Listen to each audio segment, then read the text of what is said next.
دوستو سکندر اعظم کا نام تو آپ نے سنا ہوگا، لیکن آج کی اس ویڈیو میں میں آپ کو سکندر اعظم کے بارے میں کچھ ایسی معلومات فراہم کروں گا جو اس سے پہلے کسی اور ویڈیو میں آپ نے نہیں سنی ہوگی۔ چلیے اپنی اس ویڈیو کو شروع کرتے ہیں۔ دوستو سکندر اعظم کو ذوالقرنین بھی کہتے ہیں۔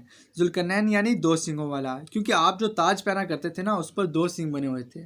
دوستو کیا آپ کو معلوم ہے کتنے لوگوں نے پوری زمین پر حکومت کی ہے؟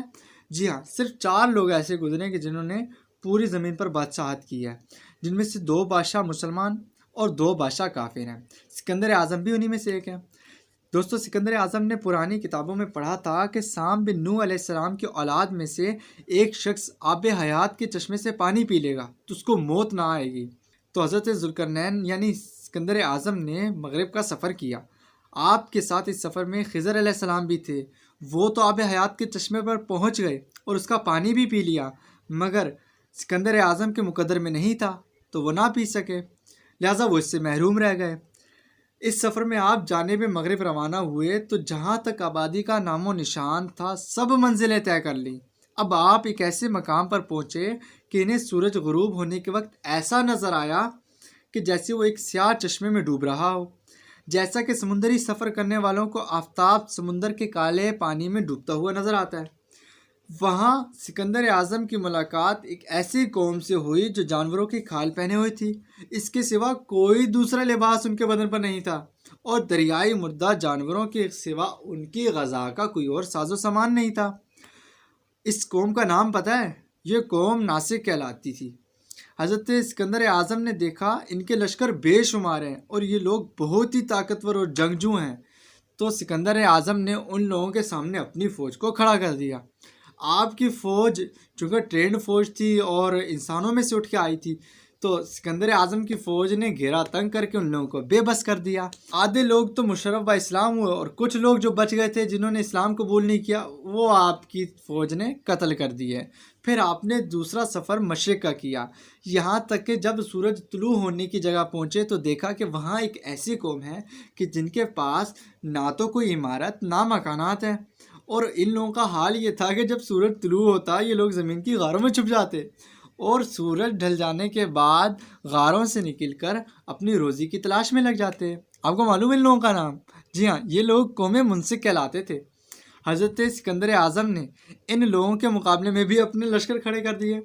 پھر وہاں بھی وہی ہوا جو پچھلی قوم کے ساتھ ہوا تھا، کچھ تو ایمان لا کر اسلام میں داخل ہوئے اور کچھ اپنے کفر پر اڑے رہے، تو پھر جنگ ہوئی اور ان لوگوں کو ختم کر دیا۔ پھر آپ نے تیسرا سفر کیا، جی ہاں تیسرا سفر کیا جو شمال کی جانب تھا، یہاں تک کہ آپ سدین یعنی 2 پہاڑوں کے درمیان پہنچے۔ وہاں کی آبادی کی عجیب و غریب زبان تھی، ان لوگوں کے ساتھ اشاروں سے بھی مشکل بات چیت کی جا سکتی تھی۔ ان لوگوں نے سکندر اعظم سے یاجوج ماجوج کے مظالم کی شکایت کی اور آپ کی مدد حاصل کرنے کی کوشش کی۔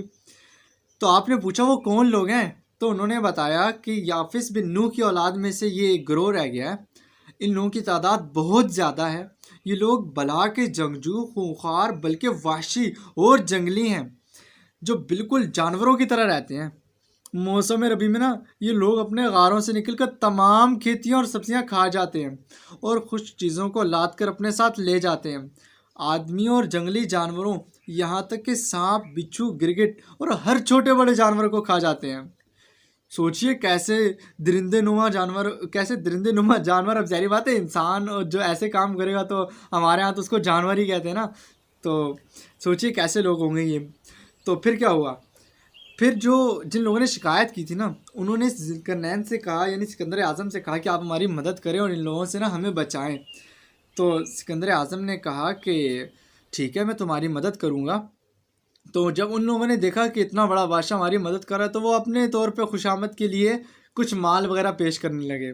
تو سکندر اعظم نے ان سے کہا نہیں بھائی، مجھے تم لوگوں کے مال کی کوئی ضرورت نہیں ہے، مجھے اللہ تعالیٰ نے بہت مال دیا ہے کیونکہ آپ پوری دنیا کے بادشاہ سلطنت کرتے تھے پوری دنیا پر. آپ کو کیا, تم نے صرف میری نا جسمانی محنت سے مدد کرنی ہے, مطلب میرے ساتھ کام کرنا ہے. میں جو یہاں پہ چاہتا ہوں تم لوگوں کو بنا کے دینا, یا تم لوگوں کو جیسی مدد کروں گا ان لوگوں سے تم نے میری بس اس معاملے میں مدد کرنی ہے. چنانچہ آپ نے دونوں پہاڑوں کے درمیان نا گہری گہری گہری گہری بنیادیں کھدوائیں.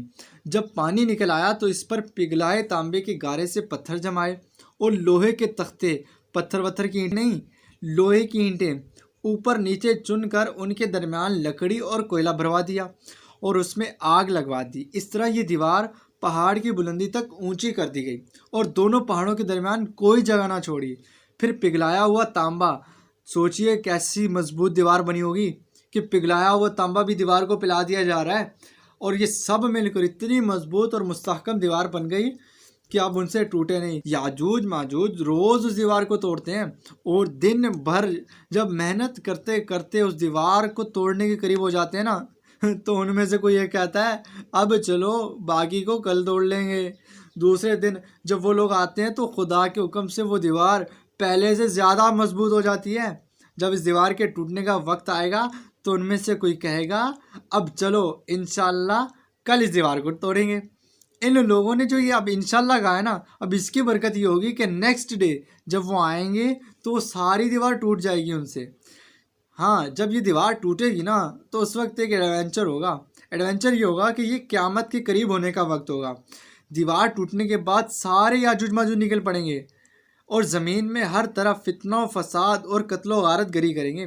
چشمے اور تالاب جتنے بھی ہیں سب کا پانی پی جائیں گے اور جانوروں اور درختوں کو کھا ڈالیں گے. زمین پر ہر جگہوں میں پھیل جائیں گے اور اتنی تباہی کریں گے کہ دیکھنے کے لائق ہوگی. پر اللہ تعالیٰ سے دعا کرتے ہیں کہ اللہ تعالیٰ ہمیں نہ رکھے اس وقت تک. پھر حضرت عیسیٰ علیہ السلام کی دعا سے ان لوگوں کی گردنوں میں کیڑے پیدا ہوں گے جن سے وہ سب ہلاک ہو جائیں گے. تو دوستو, کیا آپ کو بھی یہ معلومات پہلے سے پتہ تھی؟ اگر پتہ تھی تو کمنٹ میں اب ضرور بتائیے گا اور اس ویڈیو کو لائک اور شیئر ضرور کیجیے گا. اللہ حافظ.